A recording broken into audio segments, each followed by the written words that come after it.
Hey there, everybody. It's your boy Pigskin Pete here with my co-host Bobby Durkins. Yeah, buddy. How's it going? Also known as Brian. Yeah, just regular Brian. We got Brian here tonight, but we all know him as Bobby Durkins. So per usual, as we do every Tuesday night at 7 p.m., since this is a StreamYard stream and not an OBS stream, I can't do fancy intros and put things on the screen. So I'm going to give people a minute to get in here, and we'll just give them a minute or two to do that. In the meantime, though, Bobby, how was your Father's Day? Man, it was awesome. Family treated me great. They took a day off from beating me, which is always exciting. But went and got to see my old man and got to see my I'm actually close with my father-in-law, so it was good to see him. And so yeah, all around, man. How about you? I know what you did. You were at the beach, weren't you? Didn't you go to the beach? We went to the beach on Saturday, and we had so much fun. The kids wanted to go back on Sunday on Father's Day, so we went 2 days in a row. Sunday, we were there for like 7 hours. And we actually ran into some people that we knew.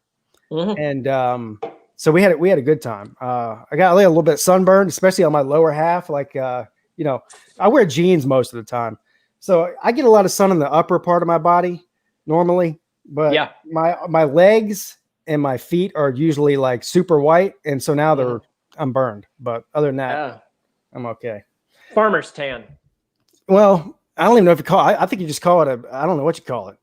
Yeah, something. The farmer's tan is usually the the ring around the neck and all that. And then I do have a sunburn because I wear a hat. I have a sunburn right here above my eyebrows from where my hat brim is. That's awesome. That's awesome. When you tweeted out those pictures, I immediately went. I was upstairs working in this office, and I went downstairs and I complained to my wife about you. I said, "Look at this sorry piece of scum. He's on the beach down there in Charleston for a second day." I hated you, and I mean that in a good way. We might go back this weekend too. You're going to hate me even more. I hate you even more. I hate you now. Let's see a bunch of people coming in here now. We got Halo, George, Melissa May says hello, everyone. Hello, Melissa. Michael Lynch. There. Crimson Brave 2020. I saw Clemson Carson in here earlier. Atypical Gump. Oh, excuse me. I'm burping over here. Don't burp. Come on, man. I'm just kidding. Burp all very rude. It's very rude. Oh, yeah.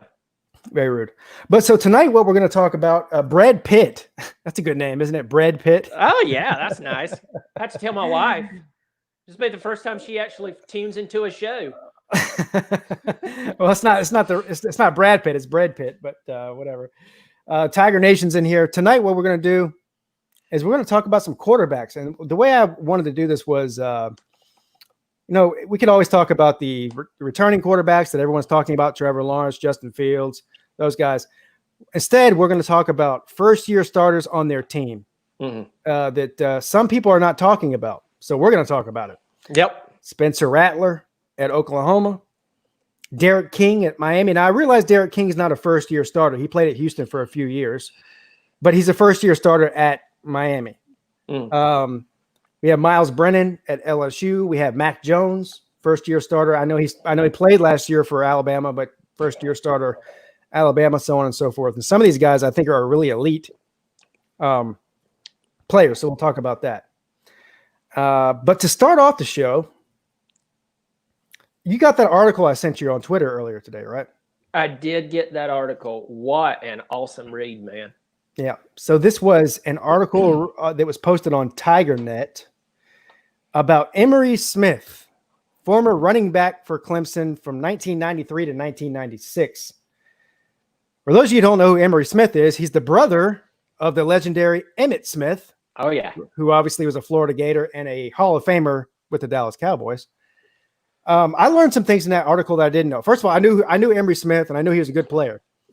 I did not know, first of all, he was the 1993 offensive MVP of the Peach Bowl. Did you know that? I didn't know that. I didn't know that. And the other thing I learned about him, first of all, he had 25 touchdowns in his career at Clemson, which is not like mind-blowing numbers or anything, but still pretty good. But he said in that article that in 1992, which is the year he came into Clemson, Clemson had the number 5 recruiting class in the country. Now, when I think about the 90s, now I was only 12 years old at 1992, so I don't remember that firsthand. But in 1992, we think about the 90s as being sort of a mediocre decade for Clemson. Yeah, which it was in the grand scheme of things. They vastly underachieved, that's for sure. But like he said in that article, Clemson was as talented as anybody in the country for that 1991 period through 1997 or so.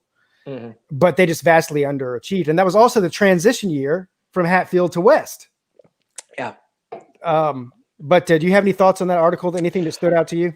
Yeah. Well, I mean, you and I talked about before we came on that it was such a nostalgic name. I think about Emory Smith living there in Seneca. We're right outside of Clemson University. I remember walking into the Fats, that, by the way, is still there. I remember walking into Fats one night, and there stands Emory Smith. And Emory Smith was a lot bigger than his brother. I think Emmett was 5'9", about 200 pounds, somewhere in there. Right. We're talking Emory was 6'1", 242. Excuse me. This, by the way, I'm not drinking a beer, guys. Just to tell you how boring Brian is. I'm drinking Zevia. Yeah, he's drinking beer. Yeah, yeah. There we go. Cheers to you. I'm basically drinking nothing with a little flavor. No, but I remember Emory Smith coming in and just being blown away. I'd see him around town, and you're right. We had a lot of talent during that era, and it just. I remember him, the run that he had against South Carolina, dragging one of their players. He drug him for about 10 or 12 yards before he finally reached the end zone. He scored a touchdown. That was big. That was probably one of the most memorable plays. Wait, are you talking about the South Carolina game? Absolutely. They say he drug him for like 30 yards. Something like that. He drug him forever. Yeah. But then there was a play that always sticks out to me. They were playing Maryland. And when we think about Maryland now, Maryland then was pretty solid. They were a pretty solid football team. They could beat about anybody on a given week in just a one-game series kind of deal.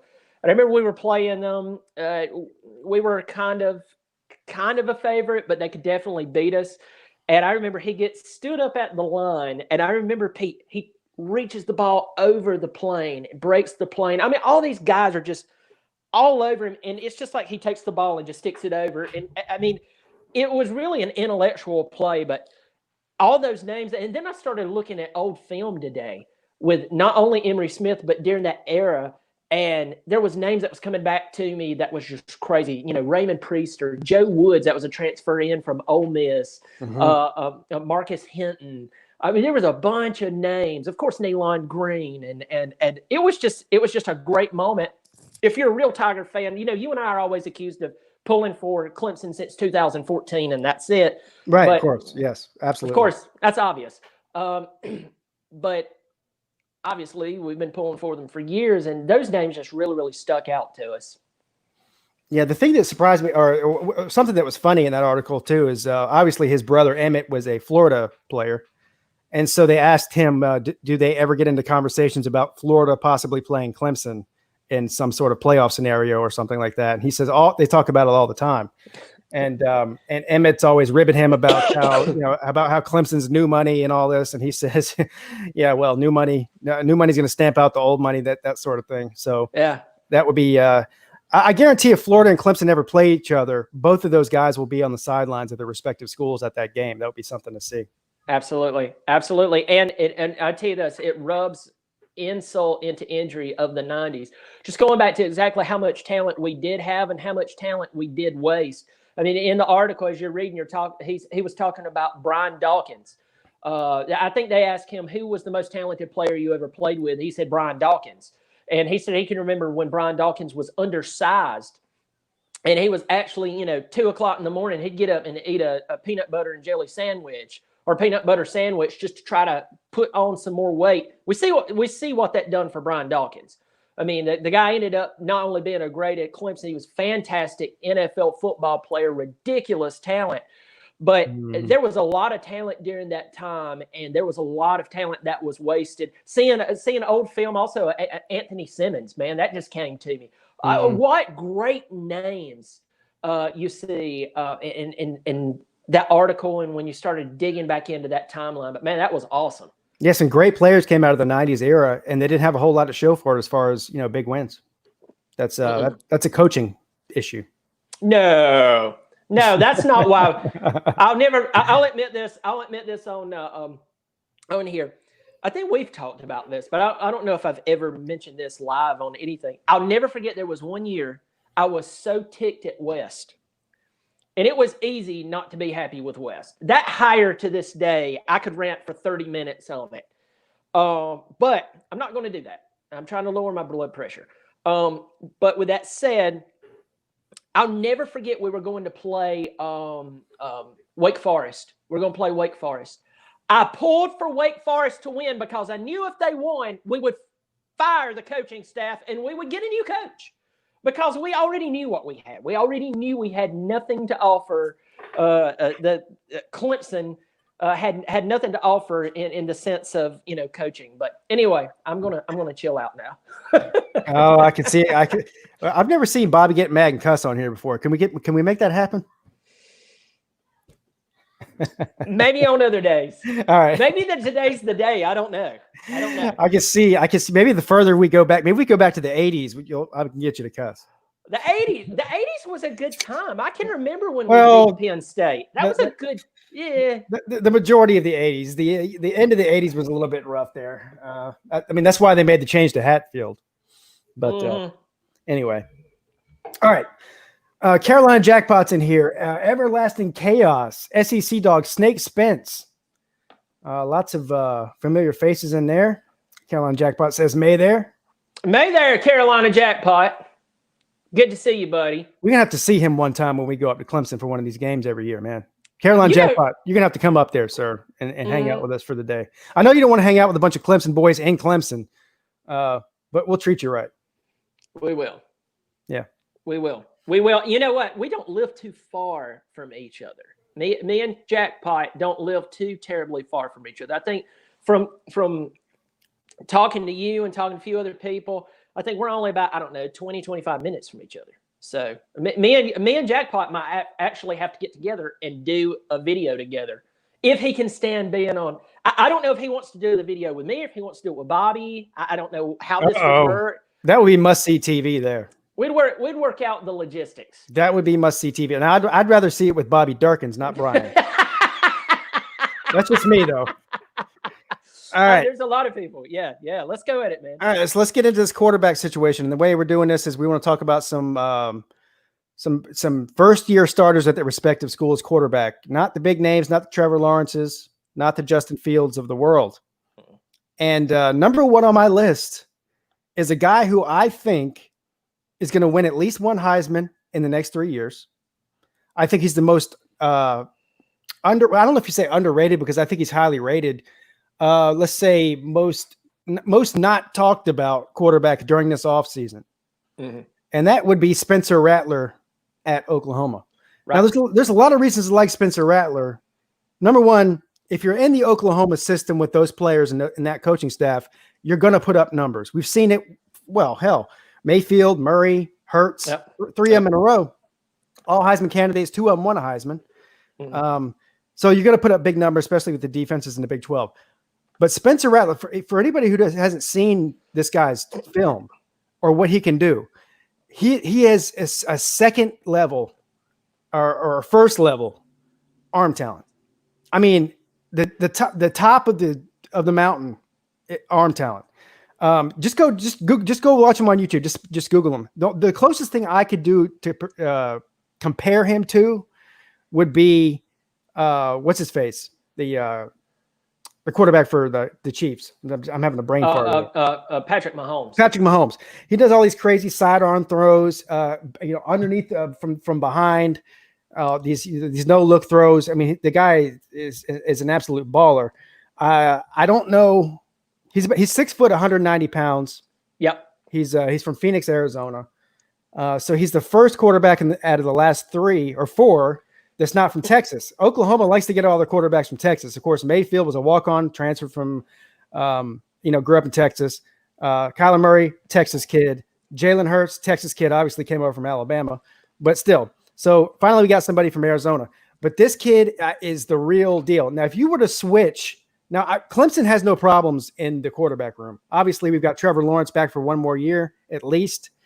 And then we've got DJ Uiagalelei in the wings. So they're set for the next 4 years at quarterback, assuming that DJ lives up to the hype, which I think he will.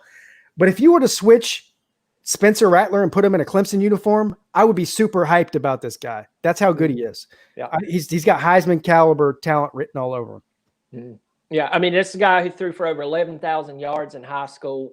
I mean, he's shoot. Let me see. He only threw 33 interceptions in 4 years. So he played all 4 years. Just super duper talented. I mean, as a freshman, I'm looking here as a freshman in high school, he threw for 2,381 yards. I mean, that's a big deal. I mean, how many, and I'll guarantee you being out there at the high school he attended, he wasn't playing a bunch of pansies. I mean, he was probably playing some really, really good talent. Highly sought after. A lot of people like him. A lot of people feel like, as you said, fit into the system. There's something that you look at, especially with Murray, and you look at Mayfield, and you see this scrappiness. You see this athletic scrappiness. You see this confidence. Almost seeing, okay, I won't say almost, especially with Mayfield, you see this arrogance that comes out onto the field, but they deliver. And that's the difference, is do they deliver? Though I'm not much for the whole arrogant thing. It's hard to argue with somebody when you're delivering. And this guy, I am hearing so many good things from different people in the college football world. Some I respect, some I just think they're crap, but they're all saying the same thing. This guy is the next big leader for this team. And the beautiful thing about it is he's not just transferring in from somewhere and they only have a year with him. He's got some time here. And I that's the exciting part for me. As long as he stays healthy, we should possibly see him win a Heisman Trophy, if I can speak correctly. Something's wrong with me here. Oklahoma's built to put up big numbers with the quarterback position. They've got a ton of skilled players. They got great offensive line. They got great running backs. They're just an elite offense, and they play in the Big 12, and they play in a Lincoln Riley system. So, listen, the only reason Spencer Rattler didn't start last year is because they had Jalen Hurts came over as a grad transfer from Alabama. If it weren't for that, he would have been a starter last year, and he probably would have put up big numbers as a true freshman. Yeah, but, 100%. So they got him for another at least 3 years. Think about that. Mm-hmm. Anybody in the Big 12, you should be completely scared about this. Who's the next best quarterback in the Big 12 behind Spencer Rattler? I don't know. Exactly. There's my point. So Oklahoma is probably – you're seeing this in a lot of conferences now. Outside of the SEC, you're seeing Ohio State run away with the Big 10 pretty much. All right. I mean, they're just out recruiting and out coaching and out playing everybody. You're seeing Oregon start to do the same thing in the Pac-12. Obviously, Clemson has been doing that and will continue to do that in the near future, probably in the ACC.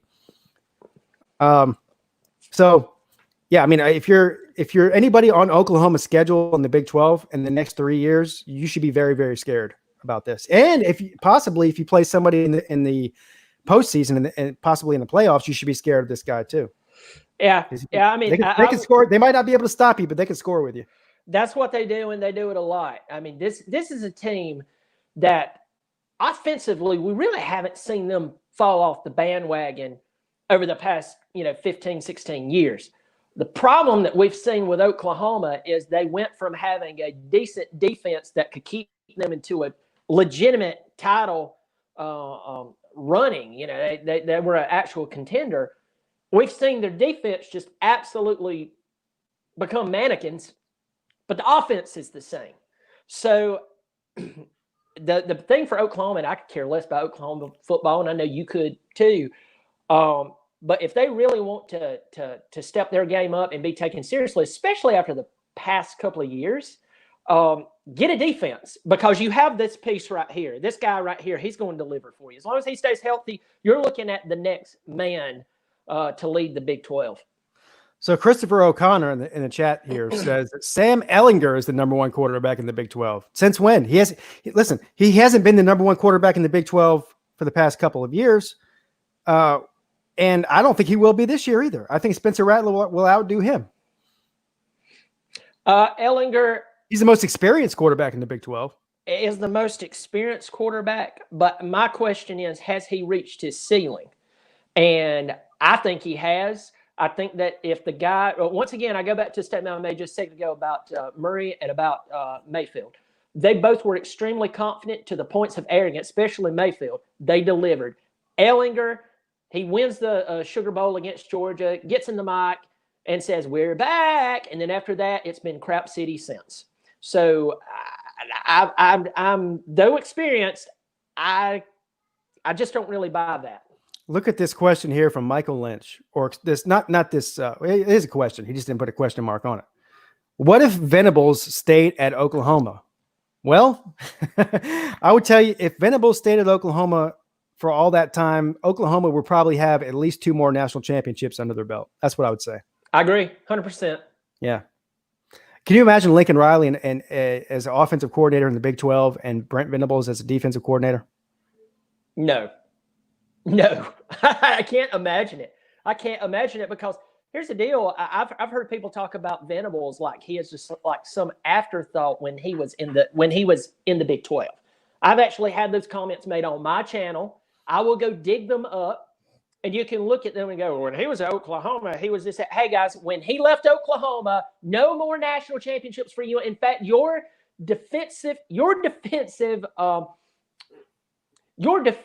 entire defense sucks. Horrible.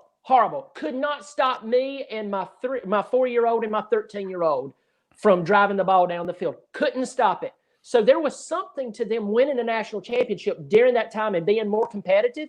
And he's gone, and they're not. So, put 1 and 1 together, and it equals 2. Too many people, for putting 1 and 1 together, it's equal 5. I mean, Brent Venables, I can't imagine him being there. I thank God every day that he ended up with us. And by the way, who do you have to blame for that if you're an Oklahoma fan? You should be extremely pissed off at Bob Stoops about that. Oh, yeah. Yeah, taking care of the Stoops family coaching tree. There we go. Yeah. We got to get everybody and their brother a job. That's the reason. That's the reason he left. Yep. So he's gone. But thank you to the Stoops family. Clemson Nation thanks you for that. We're forever grateful. All right, so moving on to the next quarterback here, Derek King. Now this is a special situation. So Derek King obviously played at Houston. Hell, he played for 4 years at Houston. Mm-hmm. He's still got 2 years of eligibility left. How did that happen? Well, he's a redshirt senior. Mm-hmm. He played 3 years at Houston. I think the first year he played very limited time. 16, 17, and 18. And then in 2019, he had a lingering injury from 2018. Now listen, in 2018, he had 36 passing touchdowns and 14 rushing touchdowns. That's a total of 50 touchdowns. And he had about almost 4,000 passing yards. So he had an amazing year in 2018. 2019, he comes in, still battling an injury from the year before, takes full advantage of the newer rule, that the year that's only 2 years, the rule that's only 2 years old, the new redshirt rule, plays 4 games, decides, I'm sitting out. This is not the year for me. I'm going to take my talents somewhere else. Chooses Miami. Now, I don't know if there's a Miami fan in the chat. I think there usually at least one in here. Yeah. Correct me if I'm wrong. He's got 2 years of eligibility left, I think. He's got I think so. I think he's got 2 left. I think he does. Interesting thing about him is I'm hearing like a 50-50 kind of reaction to him. It's okay. The guy is really, really talented, but he can't stay healthy. I have a buddy of mine who was a fantastic football player. Ran down Roscoe Crosby. For all of you big Clemson fans, especially during that Roscoe Crosby era, he ran down Roscoe Crosby twice in high school when Roscoe Crosby was like the number 1 recruit in the country, or top 5 in a playoff game. He ran into him twice. What happened to him? Fantastic athlete, 2 state championship rings in track. He couldn't stay healthy, and he'll tell you that. Could not stay healthy. That's the thing with Derek King. Is it Derek or Derek? Either way, Mr. King, if he can stay healthy, hey man, he might have some great moments. He might be able to lead Miami over this hump that they've been in and this funk. But if, man, you can be Superman, but if you always got kryptonite in your underwear, guess what? You're not doing anything, you know? And that's the thing with him. I really, the verdict is out with me on him. I think he has a chance to do really well there. They haven't had a mobile quarterback in a while.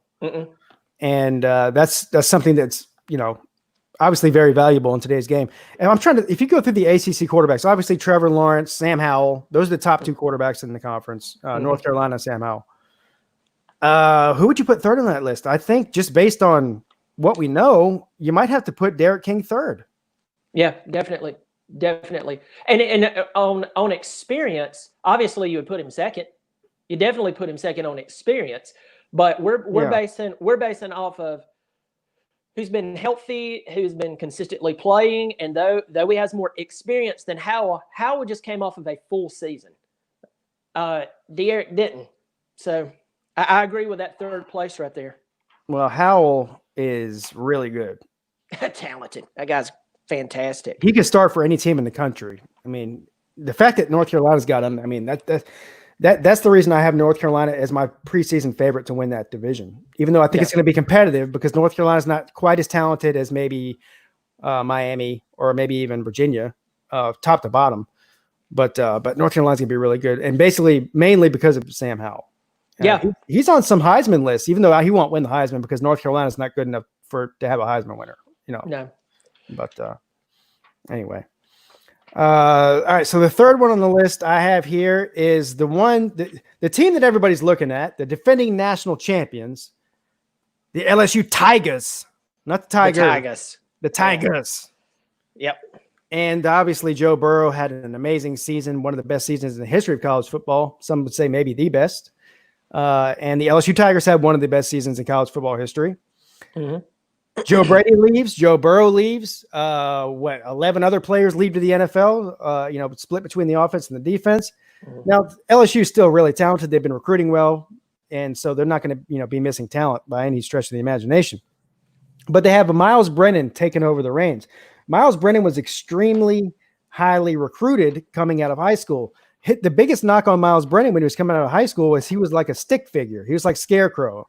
So over the past couple of years, he's put on a bunch of weight, bunch of muscle. So now he's 6'4", 210 pounds. I think when he came into LSU, he was like 6'3", like 180. The guy was super, super thin. But apparently he's got a much bigger arm than Joe Burrow. Not better necessarily, but bigger. And the key here is that he did sit behind Joe Burrow and apparently was very, very active in learning from Joe Burrow, who was obviously a veteran. So that obviously helps him as far as the X's and O's go and just learning how to lead that offense. And the offense, I don't think is going to be much different. Even with Joe Brady leaving, I still think the offense is going to be – it's already implemented there. So Joe Brady left his imprint, and they're going to continue that sort of attack. So my thoughts on Miles Brennan is the ceiling is high for him, but he lacks experience. So he's a very big unknown. Yeah, I mean, and we talked about just a second ago. I mean, you said, hey, they've been recruiting great for a long time. LSU has recruited great for years. And I've always picked at LSU and said the day you get a quarterback will be the day that you actually do something and stop embarrassing yourself. And last year, they took a guy who the year before, even by his own admission, the night that he was selected as the number one pick in the draft, Burrow actually said, my junior year was an okay year, but it wasn't really nothing to write home about. And then he comes out mixed with Brady, the quarterback whisperer, that they go out there and they make history. As you said, it probably was the greatest performance in history. I guess the thing that I always come back to is though I mean, I'm looking at their roster right now. They lost every offensive lineman except for one. I know that those are highly rated O-linemen. Clemson's in the same boat with them. It's just different when you have Trevor Lawrence and ETN lined up with you. I mean, there's no Clyde Edwards-Helaire. He's gone. So I'm kind of up and down on LSU just as a whole. But to address him, he looks like he's trying to do the right thing as far as gain some weight. You don't want to go out there and look like the kid from Florida State. He looks like Gumby. But being around greatness does something to somebody. When you come out to play and you've been around the Joe Burrow, you've been around that whole experience of last year, that does a lot to you. So I look forward to see how he does. It's just, does he have the overall pieces around him who has their own experience that can elevate his game? I see if LSU can go 10-2 this year, I'll be impressed with their schedule. They got to play Florida, Alabama, Auburn, Texas A&M. I mean, I just think that this is Alabama's year. And you may see Alabama and LSU sort of swap back and forth just based on experience. So last year, Alabama was more inexperienced than LSU was. And the opposite is going to be true this year. And then the year after that, the opposite is going to be true again. So I think you're going to see a flip-flop back and forth between these two teams over the next few years. Not saying LSU is going to be bad. They'll still be a top 10 team. But listen, they've got a hell of a road ahead of them. And they've got a brand new quarterback and a brand new offensive coordinator at the helm. Well, not a brand new offensive coordinator, but Joe Brady's gone. So. And I go back to this. Joe Brady, there was something about him, man. There's just something about him. I can't break down the X's and O's on it, but we saw before Joe Brady, we saw with Joe Brady, we're about to see without. That's a big question mark. I mean, is Ensminger talented and he knows what? Yeah, man, he's been in the game for years. I mean, that's not the argument. I'm saying something happened with Joe Brady and Joe Burrow. That is like when Brent Venables took over at Clemson. Something happened, and it goes to leadership. It goes to the coaching. It goes to the authority. It goes to the person who's drawn up the X's and O's. It goes into their philosophy. So I'm really interested to see how Ensminger and this cat's going to do. You know what I'm saying? Yeah.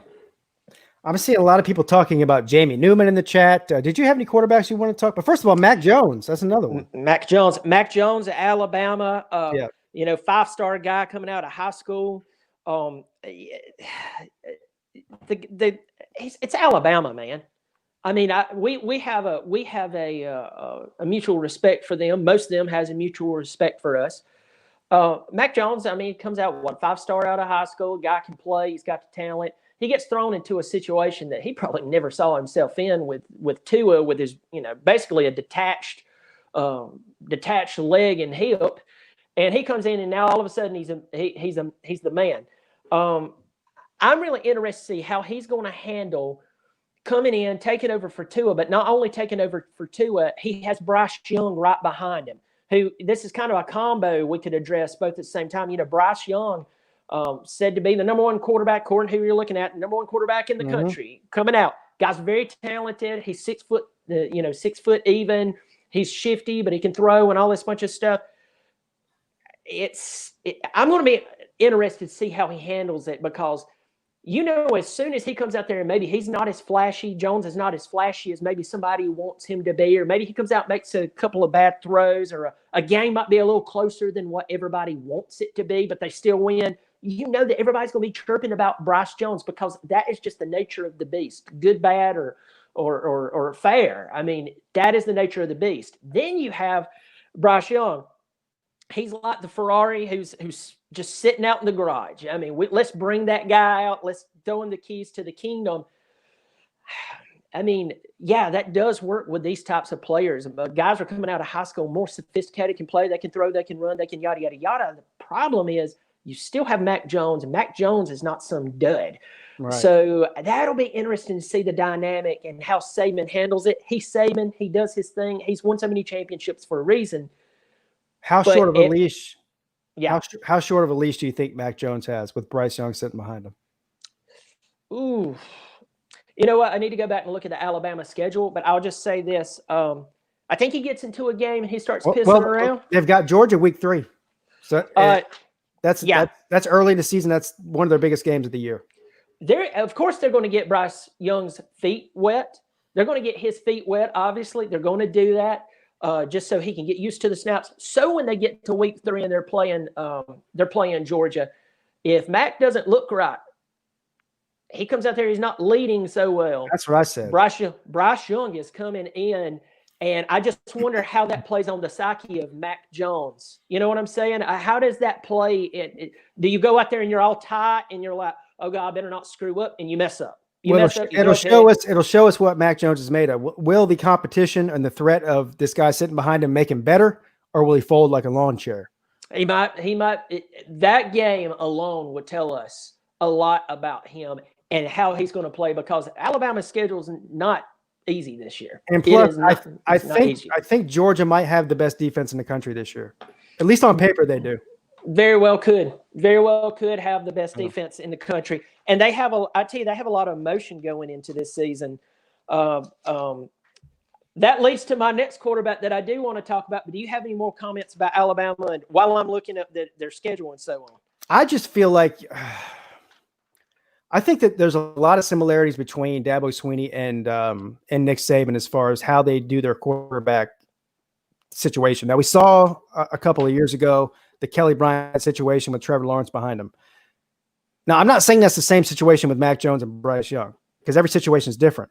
But I do think that Mac Jones is on a short leash, because Nick Saban, his ultimate goal is to win a national championship. Mm-hmm. And as good as you are, as loyal as you are, if you're not going to help us win and there's a guy that's better behind you that gives us a better chance, he's going to yank you out. So Mac Jones is on a very short leash as far as I'm concerned. I figure that Mac Jones is going to start this. I've been saying this for months. This isn't a new revelation here. I think what you're going to see is Mac Jones is going to start 4 or 5, maybe 6 games, maybe for the first half of the season, and then you're going to see a transition. That's what I think. Yeah, that very well could happen, especially going to that Georgia game. You know, the good thing, it's going to be in Tuscaloosa.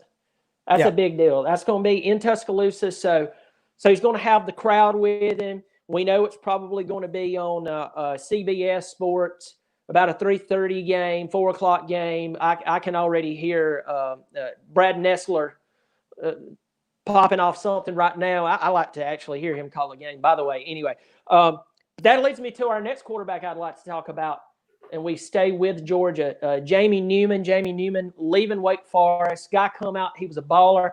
I really feel bad for him, because last year he was having this great season, and both his top wide receivers, who were ballers, they both go down with injuries. And it's like this guy, he threw for almost 2,900 yards, 26 touchdowns. He threw 11 interceptions. But when everybody was healthy around him, man, I'm telling you, they would have had a few more wins last year, and they would have played us more competitive. But he really it was just fate kind of gave him just a bad deal. Now he's with Georgia.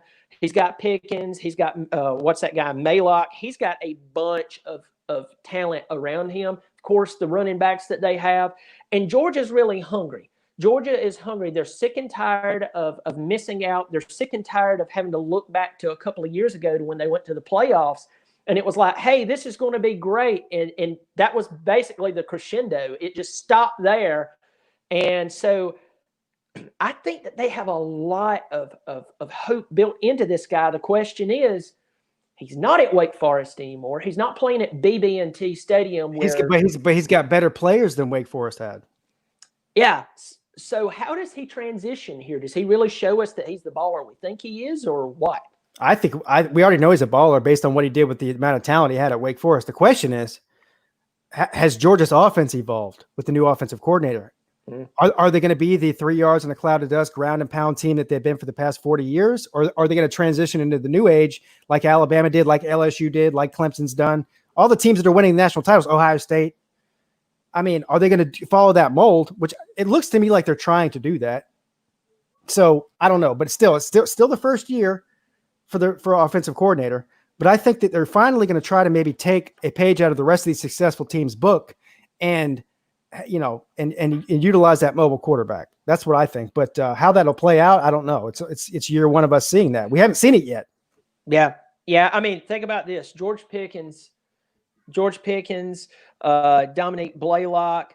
I mean, these guys can play, man. He's got some real playmakers in front of him. Zeus White is finally coming out. Hope to God he can stay healthy. I'm not mean that sarcastic. It's like once again, I was talking about my buddy just saying, you can be a great athlete. If you cannot stay healthy, it invalidates everything that you have. So if he stays healthy, you've got James Cook, Dalvin Cook's little brother. He's a junior. They have all of this talent. It just really, really comes down to have they grown at the offensive position, Yeah, we'll find out. Now, Halo Haley wants to know, do we think that Brian Brzee starts? Yes, I do. Yep. Absolutely. Absolutely. Yeah, there's nothing really to pontificate on there, is there? I mean, you're pulling out the big words tonight, man. You got yourself a thesaurus, didn't you? Don't ask me to spell it. I can only say it. Pontificate. I like that. It also sounds like something that happens to your heart when you're near death. Oh, God, bring the family in. He's pontificating.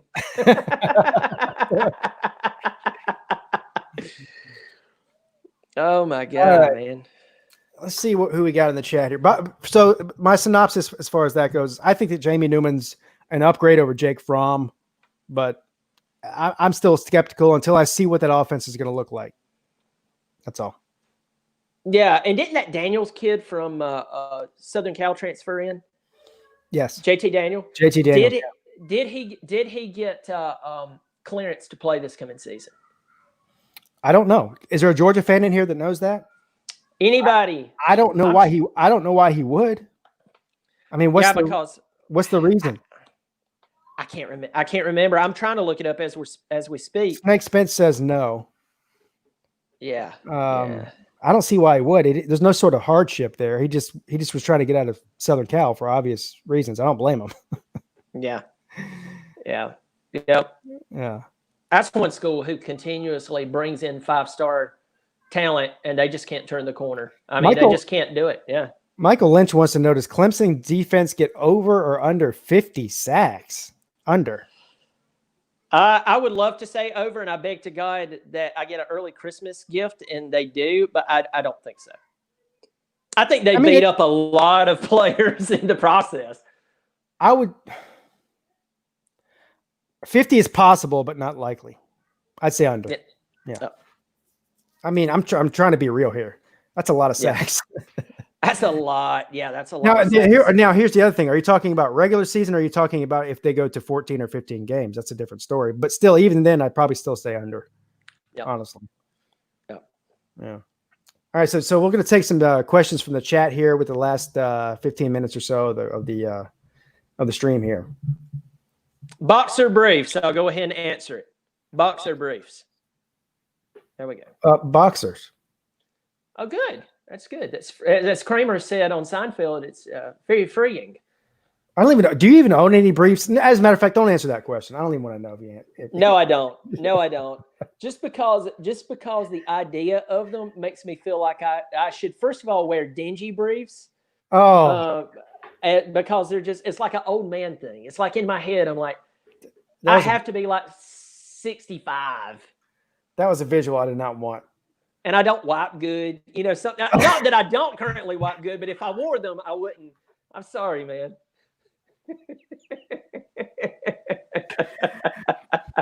I would just free ball it before I wore briefs. Yeah, that's pretty much me, man. I call briefs man panties. Man panties. Johnny Red Dot says Tar Heels are making good headway in recruiting. Yeah, listen, Mac Brown's doing an amazing job. I thought Mac Brown was kind of not a joke because he's a Hall of Famer, but I didn't think he would be doing what he's doing. I'm not going to lie. He's impressed me. I talked about this a couple of weeks ago. A buddy of mine I work with, he's a huge North Carolina fan, and the day the university announced they had hired Mac Brown, he was ticked, and his words was, Could we have went out and found somebody that we can invest the next 10 to 15 years in? No. But who washed up on the shore? There's Mac Brown. Drag him in here and give him a job. And we all laughed because the idea behind it is, though, he's a Hall of Famer, though he's won a national championship and got to a national championship and lost that year, barely, by the way. Colt McCoy had to get hurt. There's guys, they reach their prime and maybe they don't have the fire that they normally had, This guy has come in. It's like one of the best stories in college football. He has fired things up. The think about this, recruits. He's what, 70 something, early 70s. He and his staff are relating to the recruits of today. And that's huge. I thought Mack Brown was going to be a 3-year guy to fix the program and then hand the torch off to an assistant coach or something. Yeah. I think you might see Mack Brown at North Carolina for another 5, 6, 7 years. I really do. It's like Bill Snyder. Yeah. Well, Bill Snyder, what was he, 89? I mean, he was 89. He was 80 when he retired, but still. I mean, yeah. But I could see Mack Brown. He seems rejuvenated. He likes where he's at. I mean, obviously he likes where he's at. He's got no pressure. He's beloved in North Carolina. He's beloved across the entire landscape of college football, not just in North Carolina. So, he seems like a kind of guy to me who's just going to coach until he can't anymore, Yep.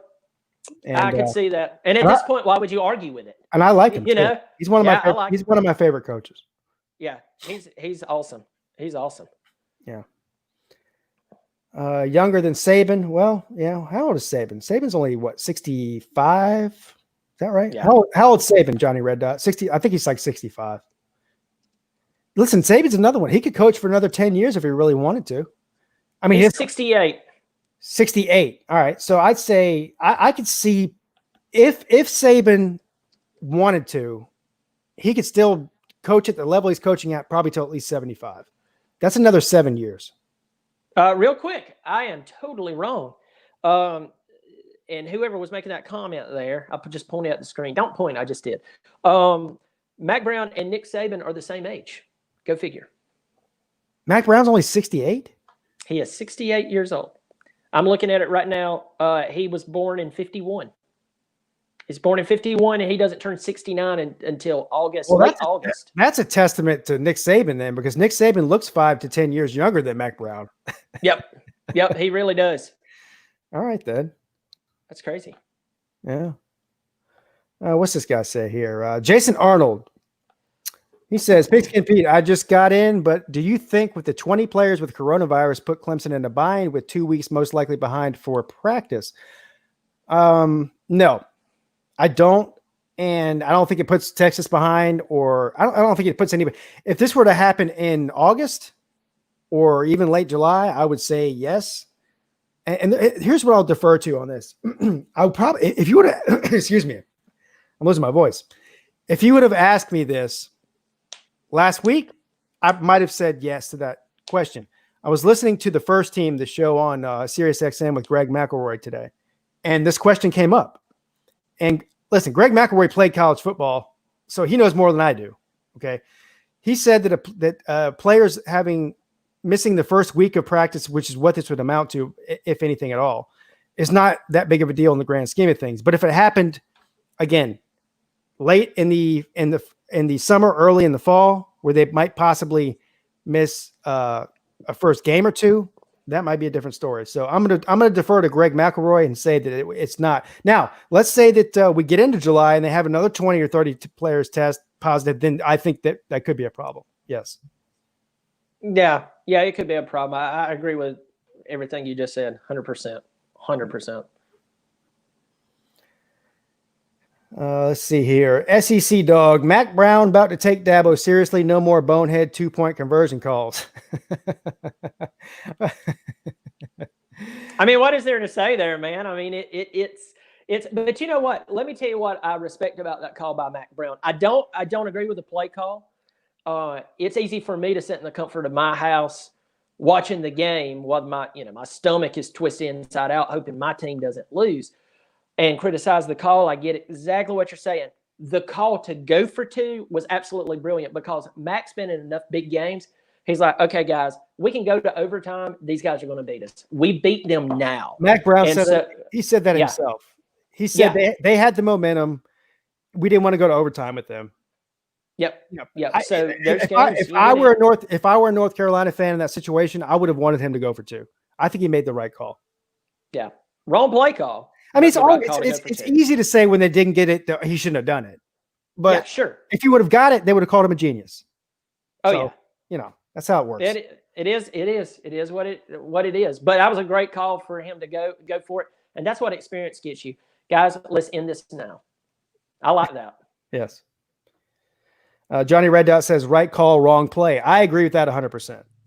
Mm-hmm. Right call, wrong play. Clemson's defense read that from before the snap started. They knew what was coming.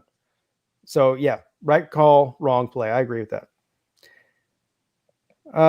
Sea Dog West says, and he's a Georgia fan from his profile picture there, 1980 was a great year. 2020 will be better. Hey, Sea Dog West, no offense, but how many years have you been saying that? You say that last year too? Oh, here's one. I'm really going to strike a chord with him. I tell you, man, if you thought we were good last year, that Stafford Moreno is really going to tear it up, man. We can say one thing about it. We can make all the jokes we want to about Jake Fromm because he wasn't a game changer, but Jake Fromm was not a guy that would lose a game for you. So Jamie Newman's going to be a little bit more reckless with the ball. I prefer the guy that's a little bit more reckless that can put more points up than the Jake Fromm type. I prefer it to be more aggressive. That's just me personally. Mm-hmm. But Kirby Smart, on the other hand, he so far in his tenure, I mean, Justin Fields going to Ohio State is proof of this. Mm-hmm. Is aired on the outside of caution in his first 3 years there. So he's gonna have to change that. Yeah.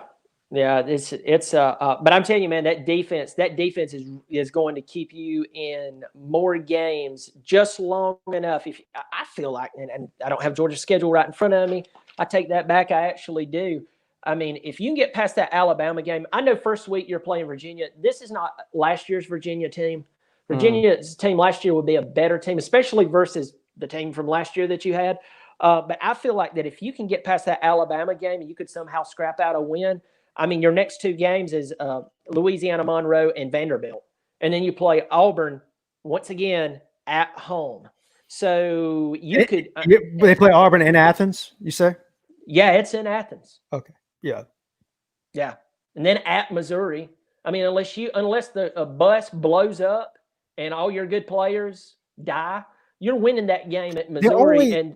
The only two games I see Georgia potentially losing is Alabama, obviously, and Florida. Yeah.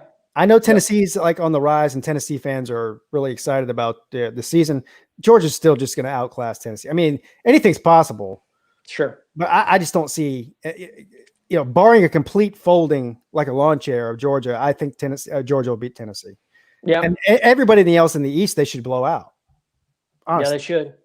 They should. And here's the thing about Georgia. Here's the thing about Florida, and I've talked about this recently, is Trask. Love the story. Awesome. Wonderful. The difference between Trask and this year and last year is you have an entire season full of film on this guy. And we see this change between players. I mean, look at Trevor Lawrence. Trevor Lawrence had one of the greatest performances, not only as a freshman, but as a player anytime in his freshman year. The second year, you see a guy who's trying to replicate last year, and you also see defenses who says, man, we have this entire season of film that we can throw different looks at him and try different things. Thing with Trask is he's now going to run into that because everybody knows about Kyle Trask. If you'd said Kyle Trask last year, I've been like, who? I don't know. That's the thing that Georgia has playing on their side as well, is that they know what's coming for them. And they're ready because that's always a big game every year anyway. But this year, with the hopes they have, especially if they come out of that game with Alabama with a win, oh, my God, that's the only game that's keeping them out of the college football playoff except for the SEC championship. Yeah, so any of the Georgia fans and the Florida fans in the chat right now, tune into my live show tomorrow night, my call-in show. And maybe you might want to call in because I'm going to talk extensively about Florida. Florida has been getting more off-season hype than any team in the country this year. And so I've been looking into Florida and I've got some opinions on it. And of course, Georgia and anybody in the East or LSU, obviously they play LSU every year. They're going to want to watch this. And I want to hear some of their opinions on this too. I mean, if you just read the newspapers and watch ESPN and listen to the radio, you would think that Florida is a shoo-in to win the East. I mean, everybody and their mother is picking Florida to win the East this year. Where do you stand on this, Bobby? I'm not going to give away my position until tomorrow night. But where do you stand on this? Well, because like Herb Street, they won't let him pick. They won't let him pick the game he's about to call. So since you're about to call the game tomorrow night, but I can tell you what I think on it. Man, I think that finally we're going to get a Florida-Georgia game with a lot of not just hype and history behind it and nostalgia. Man, there's a lot riding on the table. I mean, they're finally getting the SEC East back to playing really, really well. You're finally getting some ball that means something. We could go in and play the West winner and beat them and make it to the college football playoff. I'm telling you, I think the moment for Florida is just a little too big right now. But I've also – go ahead. Let me ask you this. Do you think the winner of the Georgia-Florida game will win the East? Or do you think that Georgia can still lose that game and win the division? Whoever wins that game wins the division.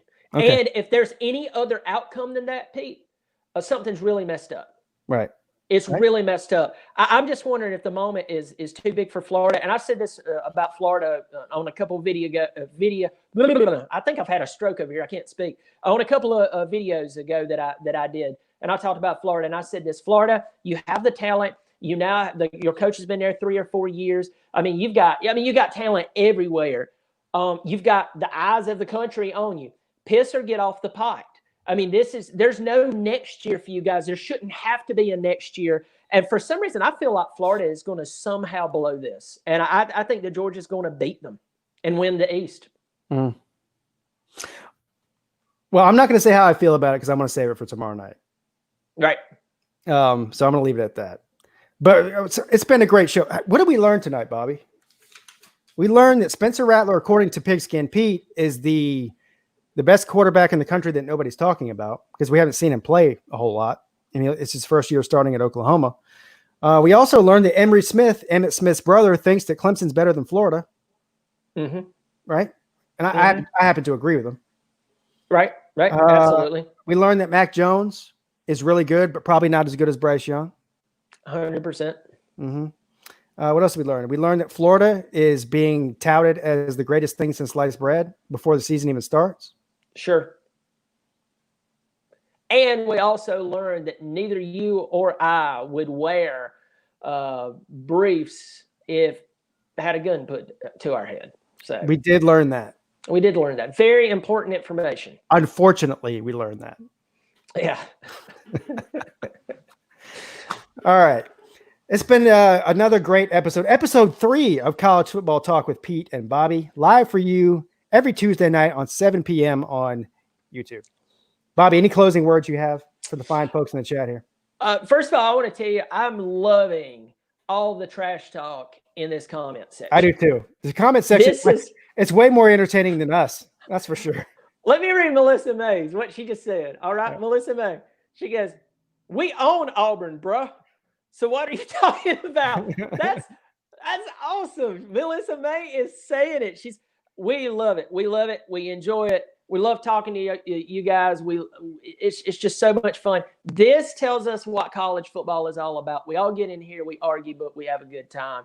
And I'm looking forward to next Tuesday. We're going to have a great time. God knows what will happen between now and then. Somebody sent me a picture the other day, and with this caption of, "I'm looking outside to see what chapter of Revelations we're in." We don't know. We don't know what will be going on next Tuesday. Oh, don't even get me started. But we're going to have a blast, and we'll be here. We're going to have a good time either way, even if I'm reporting live from my bunker. Wearing briefs. Wearing dingy briefs. Yes.